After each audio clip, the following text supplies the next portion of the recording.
Public ने जो comment कर करके गंदा उल्टा सीधा बोल के, इस पब्लिक ने सबसे ज़्यादा उसमें मारने का हाथ दिया है। अर्जुन भी है, राधिका भी है, सारे लोगों को पकड़ा जाए। वो तो खुलेआम घूम रहे हैं, उनको क्यों नहीं पकड़ रहे हैं भाई। मैं तो प्रशासन से गुहार लगा रही हूँ, अगर प्रशासन नहीं कर पा रही है तो सीबीआई जांच करो भाई।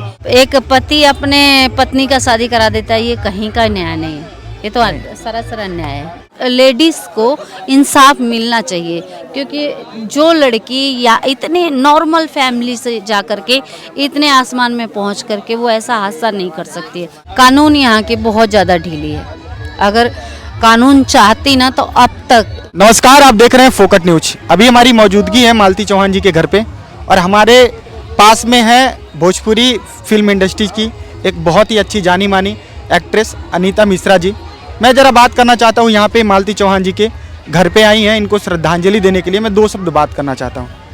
मेरी जनता को थोड़ा सा आपका सबसे पहले तो जो फोकट न्यूज में सबका तहे दिल से धन्यवाद हो, और बताइए क्या पूछना है। मैं ये जानना चाह रहा हूँ कि जैसे मान लीजिए मालती चौहान जी ये आपको पता है, हाँ, इनके पीछे क्या आपको सच्चाई का कुछ भी थोड़ा सा भी राज पता है, क्या कैसे हुआ है? देखो वीडियो में है, मैं जब से मैं देख रही हूँ तो वीडियो में ही देख रही हूँ, मुझे ज़्यादा जानकारी नहीं है इस विषय में कि मैं आप लोगों से कुछ कहूँ, लेकिन जहाँ तक मैंने देखा है वहाँ तक मैं बताती हूँ कि बातें रही तो वो लेडीज ऐसी थी नहीं कि वो अपने आप उसको। और सबसे पहले तो जो ये पब्लिक ने जो कमेंट कर करके गंदा उल्टा सीधा बोल के, इस पब्लिक ने सबसे ज़्यादा उसमें मारने का हाथ दिया है।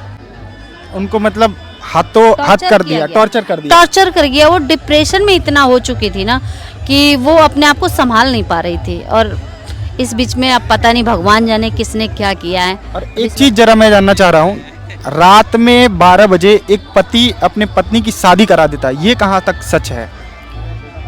अब ये सुन रहे हैं, हम तो ये बात सुन रहे हैं कि स्क्रिप्टेड था ये सब चीज़ें। अब हमें भी नहीं पता है, ये तो शादी कराना तो हम लोगों का भी ये समझ में नहीं आया कि मतलब एक पति अपने पत्नी का शादी करा देता है, ये कहीं का न्याय नहीं है, ये तो सरासर अन्याय है। एक और मैं बात करना चाहूँगा, मालती चौहान जी को हुए आज 16 दिन हो गया, आज उनकी 16वीं है। कानून कहीं ना कहीं ढिलवाही कर रही है। मालती जी के पिताजी 4-5 जन का जो भी नाम उन्होंने तहरीर दिया है थाने में, एक बार इंक्वायरी के लिए भी नहीं बुलाया गया। आप कानून के बारे में क्या बोलेंगे? कानून यहाँ की बहुत ज़्यादा ढीली है, अगर कानून चाहती ना तो अब तक जो भी मालती के पीछे जिसका भी हाथ है का, उसको ज़रूर मिलते, पकड़े जाते। लेकिन अभी तक कोई, हम तो सुन रहे हैं कि वो क्या नाम है उसका, अर्जुन वर्मा, वो भी तो इसमें शामिल था। राधिका राज थी, और पता नहीं और कौन कौन इसमें है, जो लोग भी थे वो सारे भी तो पकड़े जा रहे। अगर विष्णु गुनहगार है, विष्णु को गुनहगार सब लोग बोल रहे हैं, तो कहीं ना कहीं साथ में अर्जुन भी है, राधिका भी है, सारे लोगों को पकड़े जाए। वो तो खुलेआम घूम रहे हैं, उनको क्यों नहीं पकड़ रहे हैं भाई। उनको यही सबसे बड़ी बात है। हम ये नहीं कह रहे हैं, या फिर जनता ये नहीं करी है कि गुनहगार वो लोग भी हैं। कहीं ना कहीं अगर मैटर में शामिल है, कानून के पास, कानून बुलाएगी, इंक्वायरी करेगी। बिल्कुल, अगर वो लोग आते हैं तो कहीं नहीं, ये सारी कड़ी जुड़ी हुई हैं, ये विष्णु से लेकर के और अर्जुन वर्मा से, राधिका से, जो भी है, मतलब इसमें सबसे ये कड़ी जुड़ी हुई है। क्या मालूम किसने क्या किया है। अब विष्णु तो जेल में है, तो उनको तो पूछताछ जारी है शायद, लेकिन जो ये घूम रहे हैं इनको तो पकड़ने का है ना अधिकार। पुलिस इतनी, मैं तो गुहार लगाती हूँ, अगर पुलिस से नहीं ये काम हो रहा है तो सीबीआई जांच करे, सीबीआई यहाँ बुलाई जाए, सीबीआई से जांच कराए भाई। उस लेडीज़ को इंसाफ मिलना चाहिए, क्योंकि जो लड़की या इतने नॉर्मल फैमिली से जा करके इतने आसमान में पहुँच करके वो ऐसा हादसा नहीं कर सकती है। उसके साथ तो कुछ तो ऐसा हुआ है जो समझ में नहीं आ पा रहा है। विष्णु राज से एक मीडिया वाले ने क्वेश्चन किया तो उसने साफ साफ बोला कि अर्जुन बा है। ये कैसे आप? ये तो अब नहीं कहा जा सकता है। उन्होंने क्या देखा, विष्णु भैया ने क्या देखा? नहीं देखा होगा ना, कि एकदम से किसी पे आरोप कैसे लगाया। अब पब्लिक तो ये भी कह रही विष्णु भैया ने है, पब्लिक ने, तो किसी के पास कोई सबूत तो नहीं है ना। अगर सबूत होता तो ला के रख देते, सबूत उतर तो ला के रख देते, भाई सबूत तो नहीं है ना किसी के पास, सब देखी देखा बोल रहे हैं कि हाँ उसने, अब इसके पीछे क्या है, तीसरे का हाथ है, चौथे का हाथ है, किसका हाथ है, कोई नहीं पता।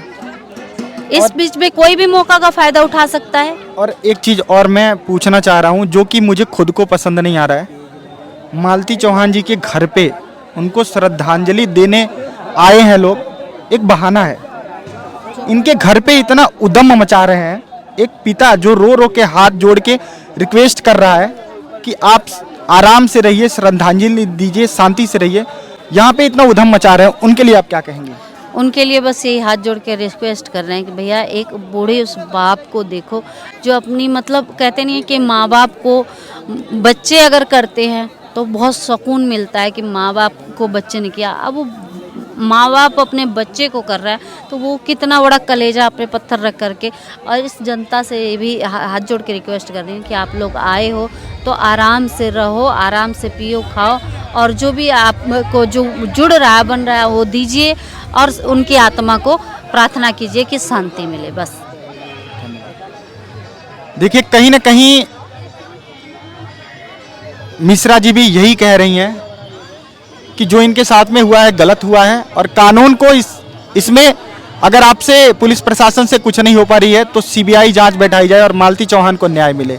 अच्छा एक बात बताइए, हमने एक तस्वीर देखा, सुबह से हम आए तो उनके पापा ये तस्वीर दिखा रहे हैं कि जो मृत्यु हुई है, हाँ। तो वो दिखाया गया है वहाँ पे रूम में, लेकिन जब एक पोस्टर दिखा रहे हैं वो कि मतलब वो जो है वहाँ पे कैसे, वहाँ पे पुलिस वाले भी हैं, ये इस चीज को क्या मान सकते हो बताओ? यही राज की बात कुछ खुल नहीं रही अगर प्रशासन कुछ भी करे, क्योंकि अगर मैं तो प्रशासन से गुहार लगा रही हूँ, अगर प्रशासन नहीं कर पा रही है तो सीबीआई जांच करो भाई। एक बूढ़े बाप को उसको न्याय दिलाओ, एक बच्चा बताओ कितना साल का है, दो साल का भी नहीं, 1.5 साल का, उस बच्चे पे क्या बीत रही होगी, उसको न्याय दिलाओ भाई। और रही विष्णु अगर गुनाहगार है तो विष्णु को सजा मिलना चाहिए, अगर वो नहीं है तो उसको बच्चे बाप का साया मिलना चाहिए, बच्चे को उसको छोड़ा जाए, जो भी है उसका गुनाहगार है जो उसको छोड़ा ना जाए भाई, उसको कड़ी से कड़ी सजा जो भी बनता है वो सजा दी जाए उसको। धन्यवाद, मिलते हैं हम फिर अगले वीडियो में, तब तक के लिए नमस्कार।